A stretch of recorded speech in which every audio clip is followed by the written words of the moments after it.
나 비록 약하나 늘 기도 힘쓰면 큰 권능 얻겠네.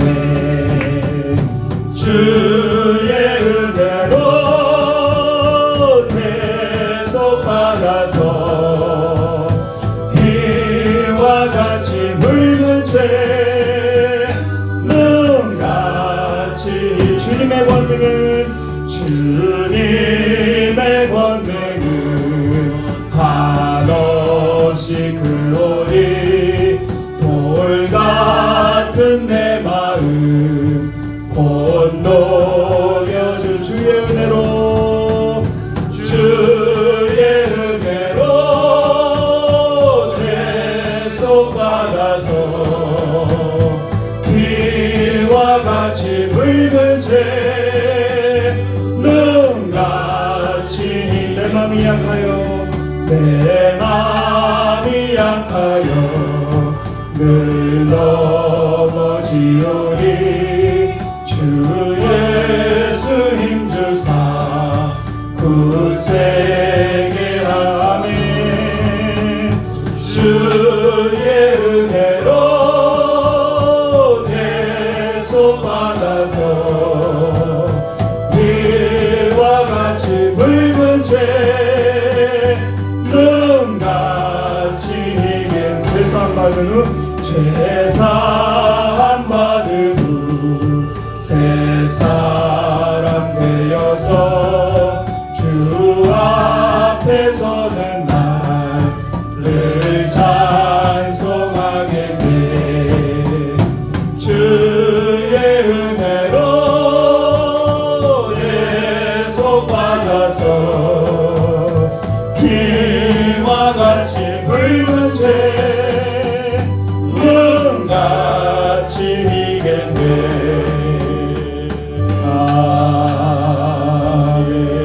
요한복음 19장 25절 말씀입니다. 25절 19장 25절. 예. 우리 새벽에도 읽었습니다마는 19장 25절 말씀 25절 26, 27절 같이 읽도록 하겠습니다. 19장 25절 시작. 예수의 십자가 곁에는 그 모친과 이모와 글로바의 아내 마리아와 막달라 마리아가 섰는지라. 예수께서 그 모친과 사랑하시는 제자가 곁에 섰는 것을 보시고 그 모친께 말씀하시되 여자여 보소서 아들이니이다 하시고 또 그 제자에게 이르시되 보라 내 어머니라 하신대. 그때부터 그 제자가 자기 집에 모시니라. 아멘. 우리 따라합시다. 예수님처럼 효도하라.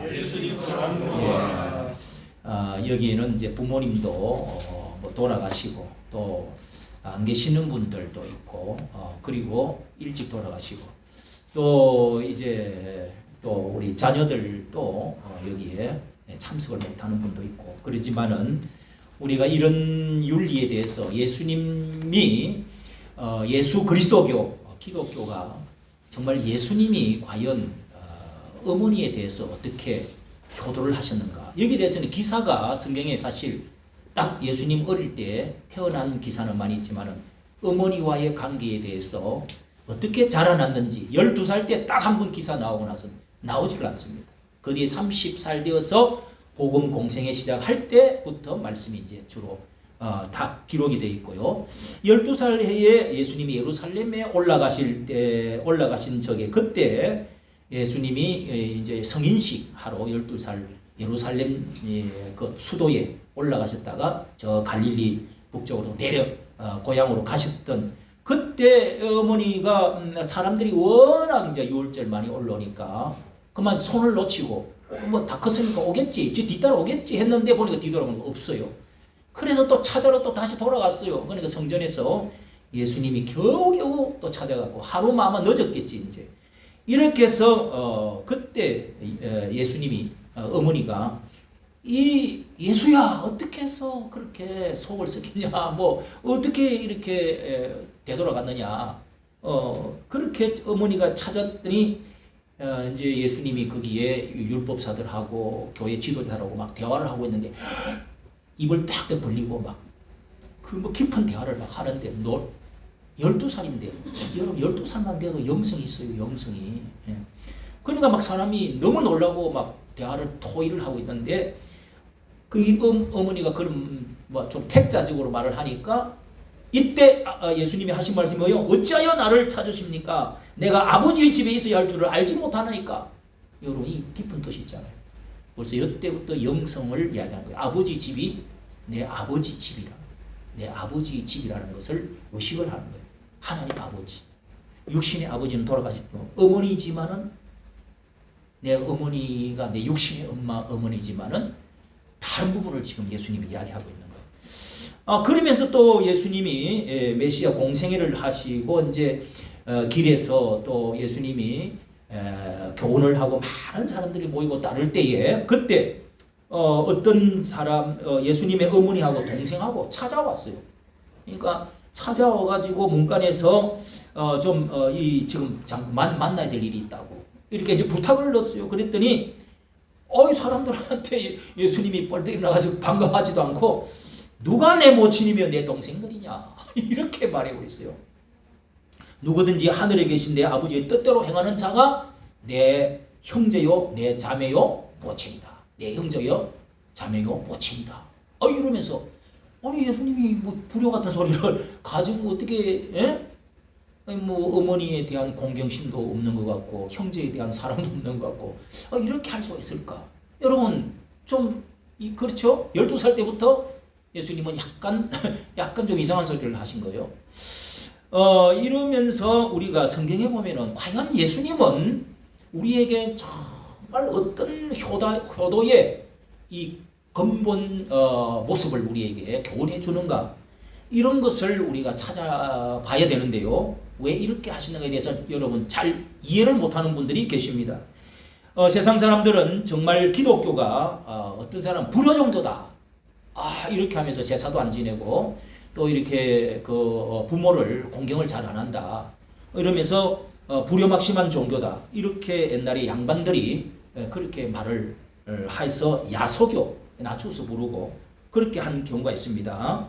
기독교만큼 그런데 기독교만큼 부모를 공경하고 가르치는 종교는 율법적으로 말씀으로 가장 우선시하는 것은 다른 종교에 찾아볼 수가 없습니다. 10계명을 말씀드린 대로 10계명을 보면은 1계명부터 4계명까지는 하나님에 대한 사랑, 그 다음에 윤리적인 이 땅의 도덕적인 제일 6가지의 우리 하나님의 계명을 말씀할 때 첫째 계명이다. 그게 5계명 첫째 계명을 말을 할 때 내 부모를 공경하라.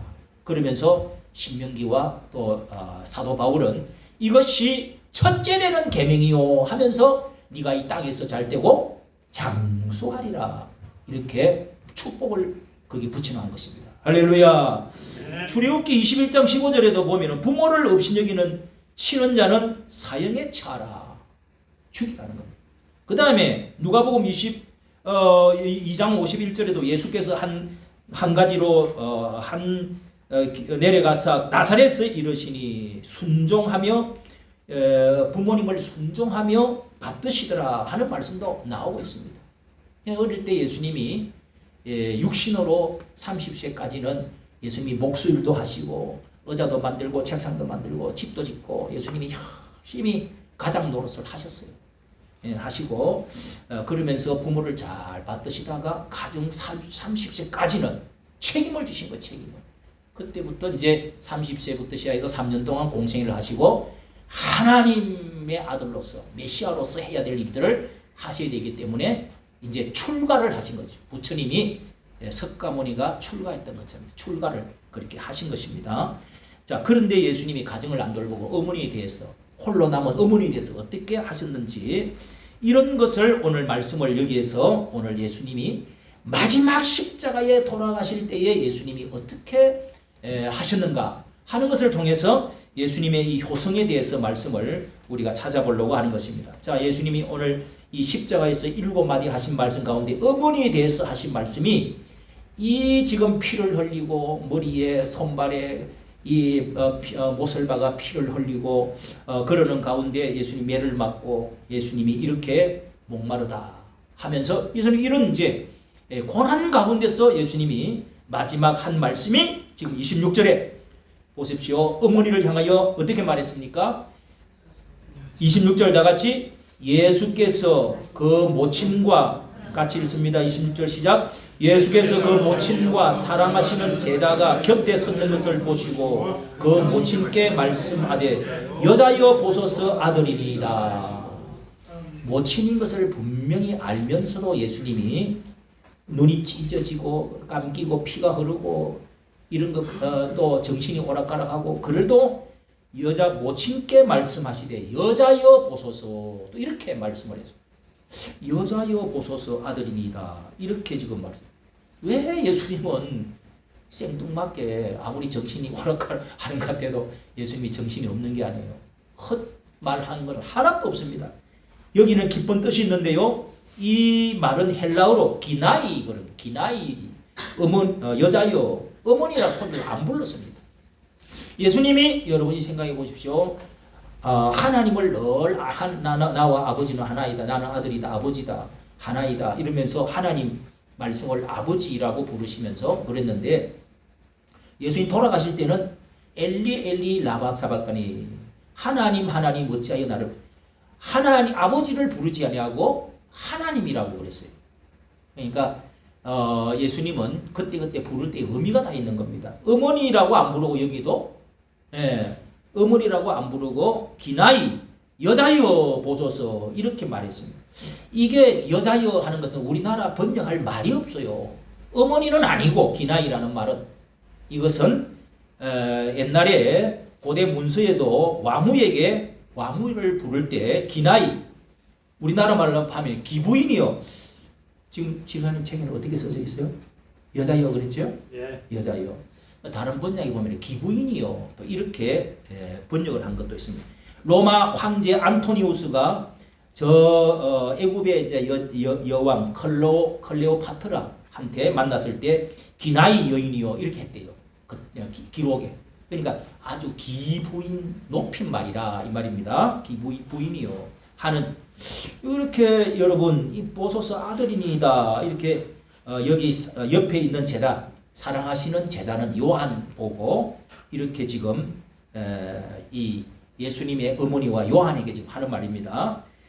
그러면은 왜 이 어머니라는 표현을 쓰지 않고 여자여 그랬느냐? 이 어머니라는 말은 메테르라고 이 헬라 그 말로는 메테르인데 기나이라고 이렇게 표현을 하셨을까? 자, 여기에 예수님이 메시아라는 사실을 예수님이 자신이 어머니와 이 예수님 사이에는 성령으로 예수님이 태어나셨다는 사실을 누구보다도 마리아는 알고 있어요. 관계도 안 했는데 아니 옆에 가지도 안 했는데 애가 생겨버렸어. 돌에 맞아가지고 그럴 때는 결혼도 안 한 상태에서 애를 낳으면은 이 바람 피웠다 해가지고 여자가 돌에다가 쳤어. 이 간통죄로 이렇게 죽이는 그런 법이 있었단 말이야. 그런 위험 가운데서 그걸 알고 요셉이라는 이제 1년 전에 약혼을 해놓은 그 요셉 남자, 그 요셉이라는 총각이 빨리 그렇게 결혼식을 해주었습니다. 이렇게 해가지고 데려와가지고 함께 살게 됐단 말이에요. 약혼을 한 상태에서 아직 몸도 가까이 안 했는데 그렇게 애를. 그러니까 어머니와 사이에는 마리아는 예수님도 12살 때부터 내 육신의 어머니면 나는 하나님의 아들이다 하는 사실을 30세부터는 예수님이 확실히 아는 거예요. 어머니도 그걸 아는 거예요. 어머니만 유일하게 아는 거예요. 그러니까 그 어머니는 성령으로 남자 관계로 나온 게 아니라 성령으로 메시아로 그리스도로 오셨다는 사실을 이 비밀을 알고 있기 때문에 마리아는 위대한 다른 여성과 다른 특별히 하나님께서 선택한 사람이고 하나님의 성령으로 있게 되는 걸 아는 사람이죠. 자, 요한복음 2장에도 보면은 첫 기적을 행하실 때 예수님이 이 가나 혼인잔치, 우리 여기서 가나에서 가지고 온 포도주, 거기 포도가 많이 나는데 그 포도주를 가지고 잔치집에서 이제 그 포도주를 가지고 이렇게 이제 담아 놓았던 것을 가지고 물 대신 마시고 하는데 그게 똑 떨어졌죠. 가나 혼인잔치 예수님과 마리아와 그 친척들이 그 같은 동네니까 초청받아서 갔는데 잔치가 벌어졌어요. 근데 이게 이제 물이 다 떨어져 버렸어요. 포도주가 떨어져 버렸어요. 그래서 그때 예수님이 마리아가 예수님한테 그때 이제 예수님이 딱 30세 된 날이죠. 된 때인데 이 예수님이 시키면 시킨 대로 해라. 부탁을 했어요. 뭐 그때 당시는 예수야 그랬을까? 또 아니면은 참 애매하집니다. 그러니까 높임말을 썼을지 모르지만은 어쨌든 이 포도주가 떨어졌으니까 어떻게 좀 해볼 수가 없을까? 이렇게 부탁을 했어요. 그랬더니 뭔가 마리아도 그 부탁할 때는 특별한 무슨 능력과 힘이 있다는 것을 깨달은 거죠. 그때 예수님이 하는 말씀이 뭐라고 그랬어요? 여자여 당신과 나 무슨 상관이 있나이까 이래버렸어요. 그때 그 여자가 또 뭐냐면 기나이라는 뜻입니다. 여러분 잘 들어보십시오. 자, 이렇게 가나 혼인잔치 어머니를 여자여 이렇게 나와 무슨 상관이 있었나이까 하면서 그랬더니 어머니가 하는 말이 기분 나쁘고 그러지 않고 너희 여기 그 하인들 막 일하는 사람들한테 무슨 말이든지 시키는 대로 하라 이렇게 부탁을 했어요. 그랬더니 예수님이 그때 하나님의 아들이라는 이 표적을 물을 갖다 부으라 7개를 갖다 부으라 그 맹물을 갖다 자꾸 부으라는 거예요. 그걸 떠다 또 갖다 주래.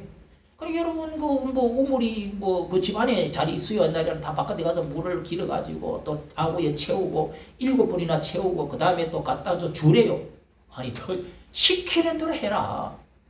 그랬더니 갖다 주는데 빨간 물이 되어버린 거예요. 포도주가 되어버렸다. 이게 첫 기적의 기사가 성경에 기록된 거예요. 물이 포도주로 변해버린 거예요. 여러분 그 화학적인 성분은 절대로 잉크를 탄다고 될 게 아니고 그건 절대로 색깔은 변할지 몰라도 포도주로는 될 수가 없거든요. 물이 포도주는 안 됩니다. 이렇게 기적을 놀라운 사람들이 먹고 세상에 어떻게 처음에부터 좋은 건 했다가 나중에 처음에는 나쁜 건 했다가 나중에 좋은 거를 내놓고 하는데 여기는 더 좋은 포도주를 어떻게 해서 이렇게 나눴다가 어디서 이 포도주가 났느냐고 막 사람이 마시고는 막 완전히 특별하다 좋다 하면서 박수를 치고 잔치가 다시금 또 개잔치 하다가 왜 이게 물도 없고 술도 없고 이래 막 하다가 잔치가 다시금 살아나는 이게 결혼식을 축복해 줬다는 거예요. 축복. 가정을 예수님이 첫째는 가정을 중요시 여겼다는 그런 뜻인데요. 자, 어쨌든 이렇게 기나이 여자요 기부인이시오. 자기 어머니한테 여러분 난데없이 이런 말을 하는 것이 자, 왜 이렇게 마지막 또 십자가에서 마지막 말씀하실 때도 왜 예수님은 기나이 여자여 보소서 아들이니이다.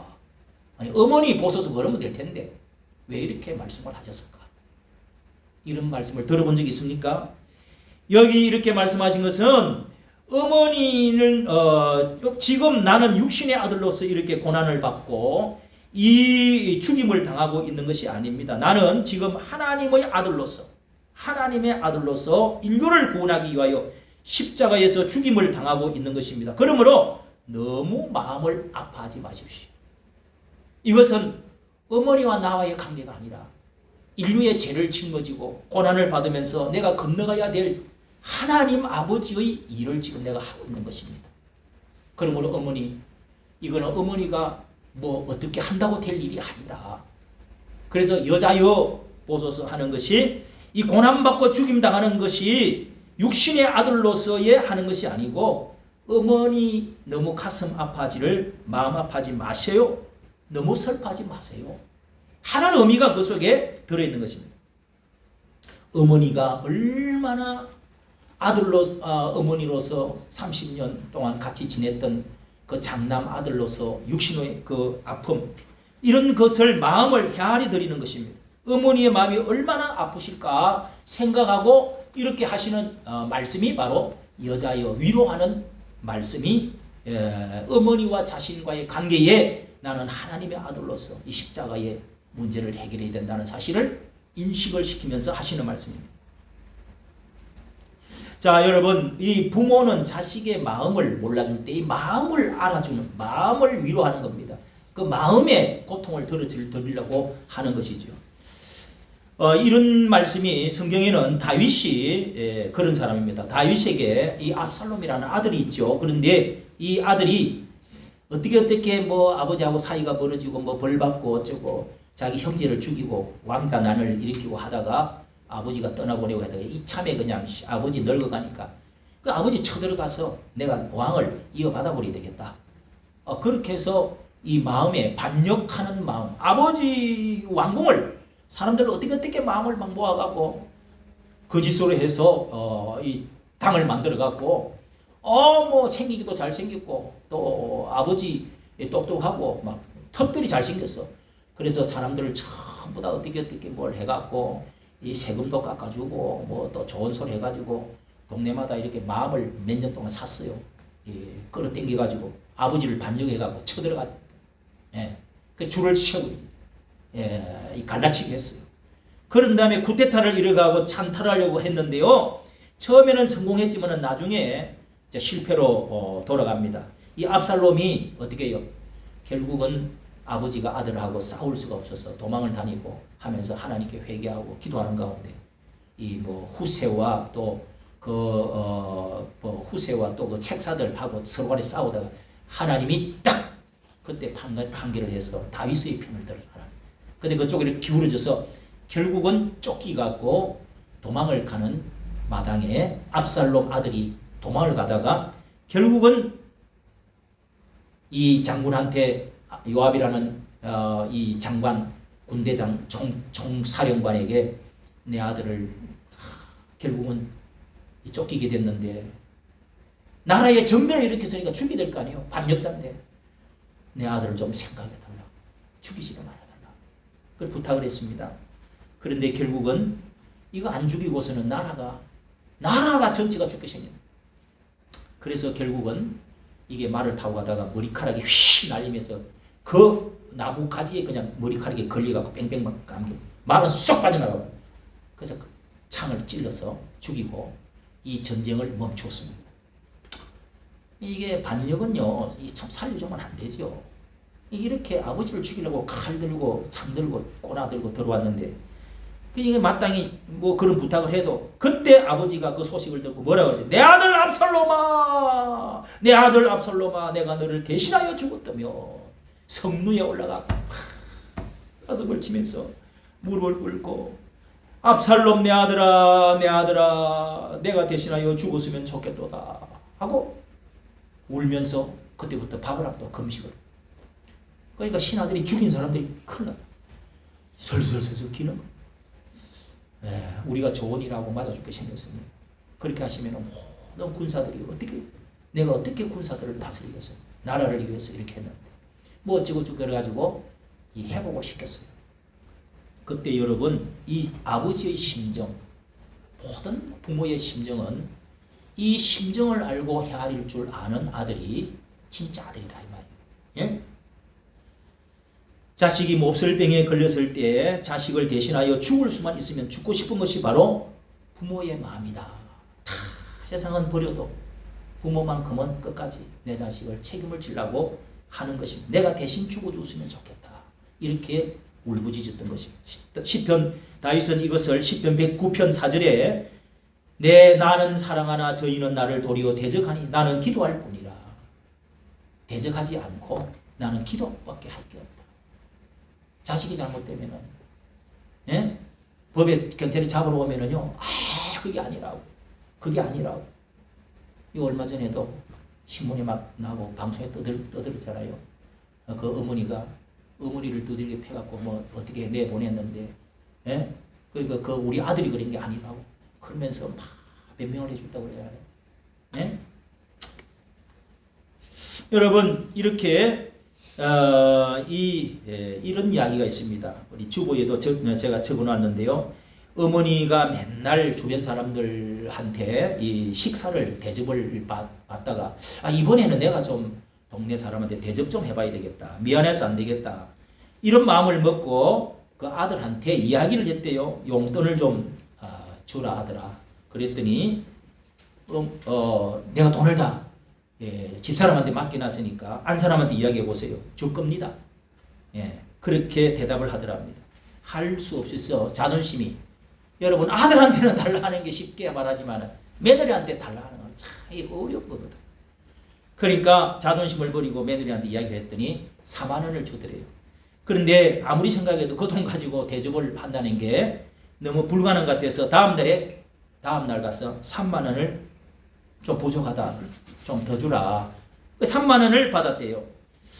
그런데 이 7만 원을 가지고 또 여러 사람을 대접하는데 그래도 안 될 것 같아서 생각하다가 이틀 동안 있다가 용돈을 더 달라고 해서 또 돈을 받아가지고 그래서 대접을 했다는 겁니다. 대접을 했는데 어느 날 이 거실에 주방 탁자에 놓여 있는 가계부를 있어서 이 열어보니까 그 바로 엊그제 써놓은 글이 이 가계부 써놓은 그 글에 왼수 9월 14일 4만 원, 왼수 9월 15일 3만 원, 왼수 9월 17일 4만 원. 지출. 그걸 보고 아주 기절을 했대요. 기절을 할 뻔했대요. 여러분 이런 것들이 우리 마음속에 사실은 그런 것들이 표현을 안 해서 그렇지. 그 마음이 진짜 얼마나 어떻게 마음으로 이 예수님은 죽어가는 마당에서도 예수님께 여자여 했지만은 예수님이 어떻게 효도하고 있는지 그 아픈 마음을 달래고 있는 것입니다. 그리고 또 보십시오. 사실 그 다음에 이제 27절을 보면은 보라 내 어머니로다. 내 어머니다. 너 어머니다. 사랑하시는 제자 이 옆에 요한에게 하는 말은 요한에게 왜 예수님이 이렇게 부탁을 어머니를 마지막 숨이 거두어지기 전에 고통 가운데 그 7마디 중에 어머니에 대한 윤리 이것을 꼭 마지막 부탁을 하고 가시는 거예요. 내가 없더라도 유일하게 이 어머니의 노후를 연로하신 어머니 홀로 계시는 어머니에 대해서 어떻게 하면 좋을 것인가를 생각을 한 거예요. 그것에 대해서 예수님이 말씀을 합니다. 이 요한에게 보라 내 어머니 그 제자에게 이르시되 하는 것은 요한입니다. 내 어머니라 네 어머니라 하신데 그때부터 여기는 기나이 안 그리고 메테러 그린 거예요. 네 어머니다. 내 어머니가 네 어머니와 똑같다. 왜 예수님은 그때부터 그 제자가 자기 집에 어머니처럼 모셨대요. 자기 집에. 예수님 없는 동안에. 그럼 왜 그러면은 다른 제자들에게나 동생들도 있는데 왜 거기에 부탁하지 않고 요한에게 하였는가? 동생들은 우리가 성경에 보면은 아직도 예수님을 형님으로 생각하고 여러 가지 예수님 형님 그렇게 하지 마세요 뭘 하면서 올라 가서 예루살렘 올라가가지고 위대한 인물이 되십시오 이런 이야기를 하고 예수를 받아들이질 않았어요. 돌아가시고 나서 성령 받고 나서 그때에 비로소 예수님이 우리와 다른 하나님의 메시아구나 하는 것을 그때 했지. 이 형제들도 아직까지 예수님에 대해서 잘 그런 인식을 마리아처럼 하지를 못했다는 것이 성경에 나옵니다. 그런데 이 요한에게 이렇게 어머니를 마지막 부탁을 한 이유는 다른 제자들은 요한복음 21장에 나오는 것처럼 다른 제자들은 일찍 죽을 것이라는 것을 예수님이 아시고 요한이 제일 오랫동안 살 것이라는 것 요한 계시록을 기록하면서 98살까지 살 것이라는 것을 예수님이 알았다. 그러니까 예수님 다 아시는 거지. 알고 요한에게 마지막 부탁을 한 것. 또 요한은 특별히 예수님을 자기 형제보다도 예수님을 대해서 너무 잘 알았어요. 그래서 이 중요한 문제는 바로 옆에 앉아서 예수님의 이 가슴에다가 머리를 이렇게 대갖고 있는 사람이 이 요한이었어요. 이 성만찬 갈 때도. 그러니까 요한은 네가 나를 사랑하느냐 내 양을 먹이라 이런 말씀처럼 이 요한에게 어머니를 맡기는 거예요. 베드로에게 양떼를 맡기는 것처럼 어머니를 맡기고자 이 요한은 내 형제보다 더 가깝다 하면 제자로 여기신 것이죠. 그리고 이 참 신앙을 가진 자만이 참 효도를 할 수가 있다 하는 사실을 예수님이 아시기 때문에 육신의 동생들보다도 참 신앙을 가진 예수가 누구신지를 정말 하나님의 아들이 어떤 분인 것을 아는 사람만이 진정으로 효도할 수 있다는 사실을 예수님이 아시고 이 요한에게 맡기셨다. 이렇게 보는 것입니다. 만일 육신의 어머니 마리아의 희생과 수고가 없었더라면 어떻게 내가 이 그리스도로 이 구원의 사역을 내가 왜 이렇게 일찍 죽어야 되고 어린 양처럼 이렇게 죽어야 되고 왜 이런 고초를 겪고 구원의 사역을 이렇게 해서 구원의 역사를 이루어가는 것을 요한이 네가 알지를 않느냐. 그러므로 내가 일찍 이렇게 십자가에 죽지만은 나의 육신의 어머니를 잘 모셔다오. 이것을 이해를 잘 할 수 있는 사람 그러니까 내가 죽어도 끝까지 내 어머니처럼 해줄 수 있는 사람이 요한이라는 것을 신앙을 보고 알 수가 있다는 겁니다. 나의 육신의 어머니를 잘 모셔다오. 남은 노후에 젊은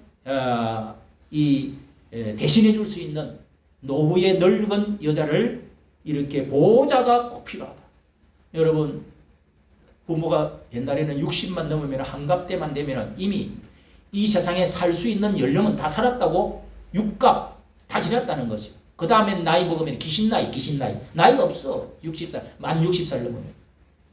지금은 뭐 그런 걸 안 하고 70살도 칠순도 잘 안 하는데 이거 얼마 전에 칠순한다고 그리고 우리 어머니도 칠순하고 우리 어머니 또 팔순까지 해드리고 그랬는데 요즘은 뭐 칠순도 잘 없어. 하도 뭐 70살 넘겠다 사니까 그렇게 하는데요. 늙은 노후에는 꼭 자녀가 필요합니다. 누군가 돌보는 사람이 필요합니다. 예. 발톱 빠지고 입 빠지고 다 이렇게 늙으면은 누군가 젊은 이 보필하는 40대 아들 기둥 같은 아들들이 옛날에는 30대겠지 30대 40대가 위에 부모님도 모셔야 되고 그 다음에 자식도 키워야 되고 그럼 나라의 기둥이라고 그러죠. 기둥 가정의 기둥이에요. 이 요한에게 내 어머니를 부탁한다 하는 것입니다. 그러니까 항상 어머니 별로 어머니가 뭐 목수 가정에서 어머니가 특별히 뭐 논밭을 물려준 것도 아니고 특별한 뭐 부를 물려준 것도 아니고 그랬지만은 예수님은 끝까지 어머니에 대해서 책임을 지는 의식이 강했다는 겁니다. 미국의 슈퍼볼 MVP를 수상한 사람이 하인스 워드라고 여러분 들어보셨을 겁니다. 하인스 워드 이 슈퍼볼 챔피언을 최우수 선수로서 이 등극을 했을 때 이 사람은요 공로를 모든 것은 눈물을 걸으면서 우리 어머니 이야기를 했다는 겁니다. 우리 한국을 방문했을 때도 이렇게 말했어요. 어머니는 정말 강하신 분입니다. 어머니는 제게 큰 영감을 주시고 항상 이끌어 주셨습니다. 어머니가 없었더랬으면 저는 이 자리에 없었을 것입니다. 어머니는 나의 자랑입니다. 이러면서 어머니를 인정하고 자랑해요. 한국 방문을 하고도 늘 이렇게 기자회견을 할 때도 항상 어머니 우리 어머니 이런 걸 잊지 않았다고 합니다.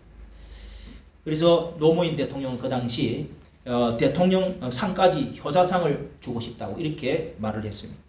여러분 오늘 우리가 예수님의 이 십자가의 효도를 한번 생각해 볼 때 십자가 고통 속에서 어머니를 기억하시고 어머니를 사랑하는 제자 요한에게 이 부탁한 이 효도를 다 하셨다는 것은 저는 이 예수님의 효도를 십자가의 효도 십자가 효도 그 고통 가운데서도 십자가 가운데서도 고통 가운데서도 어머니를 부탁하는 생각하는 위로하는 그 십자가의 효도 또 마지막 유언적인 효도 그리고 끝까지 사랑하는 효도 또 고통 속에서의 효도 그리고 영원한 효도의 모범이다. 저는 그렇게 부르고 싶습니다. 우리가 부모를 돌보지 못하고 효도하지 못하는 이유가 뭐겠습니까? 먹고 살기 힘들어서 경제적으로 힘들고 몸이 약하고 몸이 아프면 내 손 하나도 까딱하고 싶지를 않고 그런 것도 사실입니다. 짜증도 나고 옆에서 말 한마디도 짜증나지만 여러분 예수님을 한번 생각해요. 고통 가운데서 어떻게 그 처절한 아픔 속에서도 예수님은 잊지 않고 요한에게 이렇게 어머니를 부탁한 것 우리가 경제적으로 좀 힘든다고 해가지고 어렵다고 해가지고 부모를 외면한다는 것 오늘 아침에 말씀을 드린 대로 여러분 룻과 같이 경제가 어렵고 내가 뭔가 피가 안 섞인 것 같아도 신앙 때문에 어머니의 백성이 내 백성이 되고 어머니의 하나님이 내 하나님이 되고 어머니가 죽는 곳에 나도 죽고 어머니가 가는 곳에 나도 가겠다. 예? 그냥 이런 거 예? 참 신앙이잖아요. 뭐 좀 내게 손에 뗀다 싶으면 내팽개치고 내버리고 예? 남편이 있어도 어머니를 없인여겨버려. 이런 것은 여러분 신앙하고 연결이 되지는 않는 겁니다. 예? 남편이 그러면 죽으면은 그건 뭐 시어머니가 내가 버리겠네. 예? 우리가 참 이게 효성이라는 것은 신앙하고 하나님 공경하고 부모 공경하고는 연결되어 있단 말이에요. 예? 하나님 공경과 우리가 부모님 공경하고는 이 모든 도덕과 윤리와 보편적 가치에 이 뿌리가 들어있기 때문에 이 뿌리가 빠진 사람은 이 말라 비틀어지는 거죠. 예, 그러니까 이런 효도가 우리 지금 이 지상에서 많이 사라지고 약화되어 가고 있는데 부모를 그저 양로원에 가능하면 그냥 보내려고 그러고 가능하면 안 보내려고 그래야 돼요. 예? 참 제가요 한 가지 말하고 병원에 내가 병원 생활을 이 차 사고 나고 17개월 있었잖아요. 나는 군대 3년 그러니까 34개월 그러니까 거의 3년 만 3년이지 뭐. 군대 3년 그리고 신학교 6년 신학교 6년은 뭐 내가 헛송 생활을 생각 군대 3년 병원에서 17개월 보낸 게요. 남들도 다 한 거니까 뭐 야, 그런 시간이 참 지나고 보니까 너무 청춘이 아깝더라. 예? 왜 저 군대를 안 가려고 저럴까? 난 이해가 가. 여러분 그 시간에 박사를 받을 수도 있고요. 그 시간에 돈을 벌어도 더 많이 벌고 예? 다 할 수 있거든요. 군대 가고 뭐 보초 서고 맨날 뭐 하는 게 뭐야? 뭐 이게 뭐 지금 제대로 배우는 것도 없어요. 다 헛성 세월이야 다. 근데 나라를 지키는 것에는 귀한 일이지만 개인적으로는 그렇다.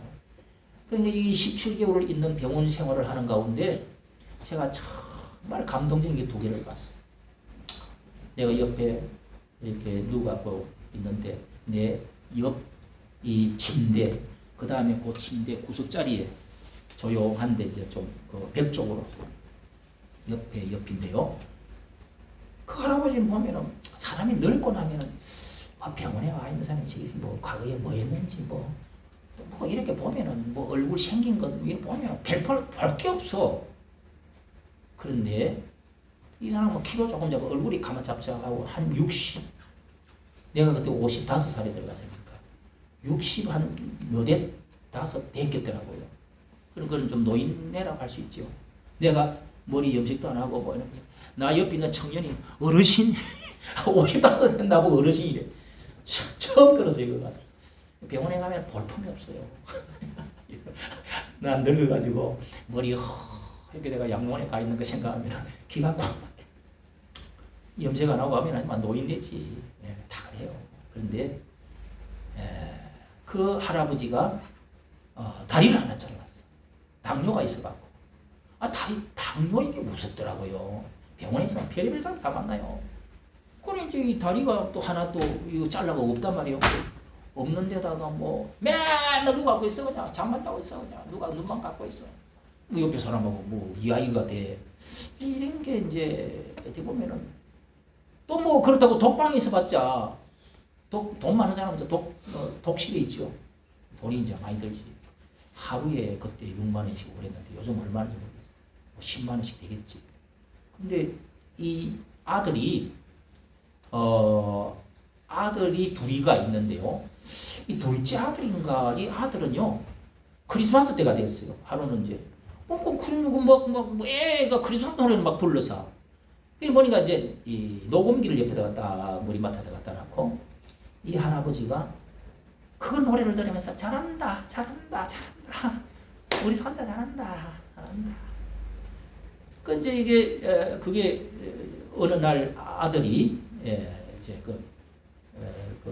그 간호사 뭡니까 그 간병인을 늘 쓰다가 토요일 되면은 그 간병인을 내보내고 이렇게 아들하고 며느리하고 손자하고 찾아와요.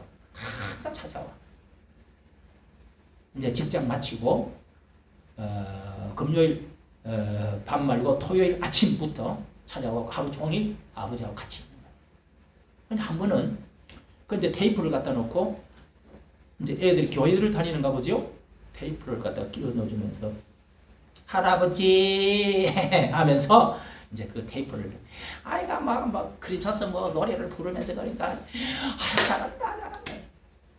그걸 이제 들려드리고 그 아들이 자기 그 애들 보는 앞에서 그 둘째 아들인가 그 부인하고 오가지고 그 내보내놓고 우리하고 옆에 뭐 대화를 뭐 할 수 있나요? 그냥 그 오가지고 아버지를 이렇게 가지고요 허리를 딱 껴안아. 허리를 껴안고 내가 옆에서 이렇게 하니까 좀 돌리잖아요. 바로 옆이니까 다음에 아버지 이게 뒤에서 이제 껴안고 아들이 예?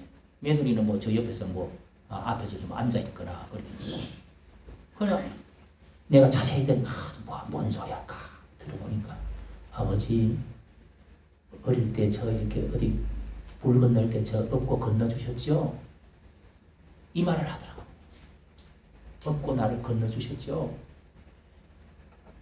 기억나요? 참 그런 그 아들 그 아버지하고 대화 그러니까 내 눈물이 쭉 참 그래 아버지가 공무원이었다고 그래요. 나중에 알고 보니. 그러니까 어머니가 좀 일찍 돌아가셨는데 그 자식들을 결혼 안 하고 잘 키웠어. 그러니까 자식이 역시 부모가 자식한테 잘해야 돼. 할렐루야. 참내 그 가정을 보면서 천국 같은 느낌 들더라. 예? 아버지 나 어릴 때 업고 막 이런다고 힘들으셨죠. 그때 이렇게 업고 다니신 거 뭐 어디 걷는 거 그때 힘들으셨죠. 이런 이야기를 하고 있더라고요. 얼마나 여러분 뭐 겉으로 볼 때는 별 것도 없지 뭐 다리 하나 자르고 뭐 노인네 얼굴 깜짝하고 키도 좀 작고 그런데 뭐 자식들이 와가지고요 매주일만 와가지고 그렇게 지금 생각하면 그렇게 죽어도 여한이 없는 거지. 그런 분들은 잘 키운 거지 자식. 그죠? 행복한 거야. 내가 죽을 때 옆에 자식도 잘 오지도 않고 없고 유언할 때 뭐 없고 여러분 그럴 때 인생은 실패했다는 느낌이 그렇게 허무할 수가 없어요. 예? 누가 진심으로 그런 그 마지막을 그렇게 보내줄 때 진심으로 와줄 사람이 누가 있어요? 자 여러분 또 한 사람은요 부인이 여자는 퉁퉁하게 얼굴이 희멀거려. 여자는 퉁퉁하게 막 활발하더라고 여자. 그런 이제 그 아들인가 딸인가 하나 데리고 자기 남편이 고도 키가 작고 고도 얼굴 잠깐만 키가 작고 저기 중동에서 하지만 여자는 막 자기 이렇게 일을 해본 적이 없대요.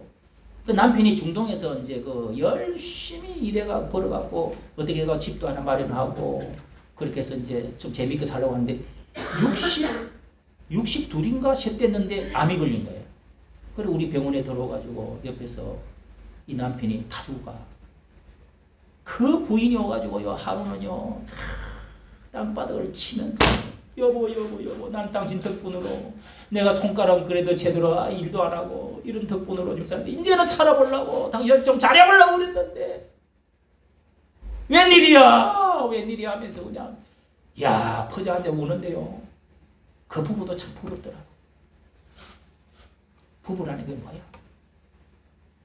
참 남자가 그만큼 벌어가지고 죽도록 벌어서 손발이 다 닳도록 해가지고 집안 일으켜 갖고 여러분 얼마 전만 해도 암으로 많이 죽었잖아요. 요즘은 많이 안 죽지만 그래갖고 죽어가는 걸 보면서 우는데요.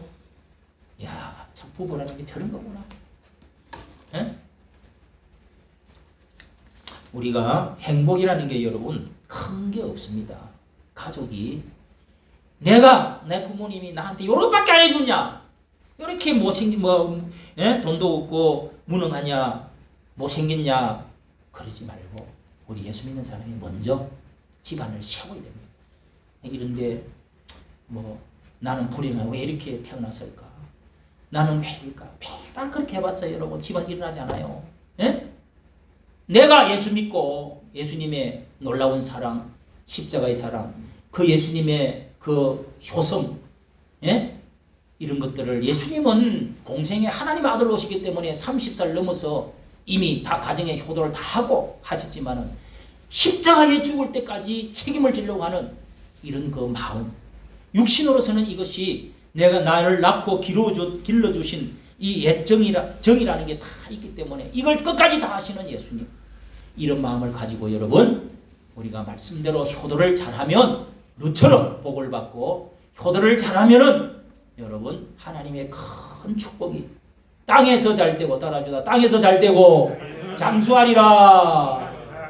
잘 되고 장수한다, 이 헛말이 아니란 말이에요. 미국의 대통령들이 제일 특징이 뭐냐? 미국의 대통령들이 마마보이라는 거예요. 다 마마보이. 마마보이 알아요? 그냥 엄마한테는 바보들이야. 예?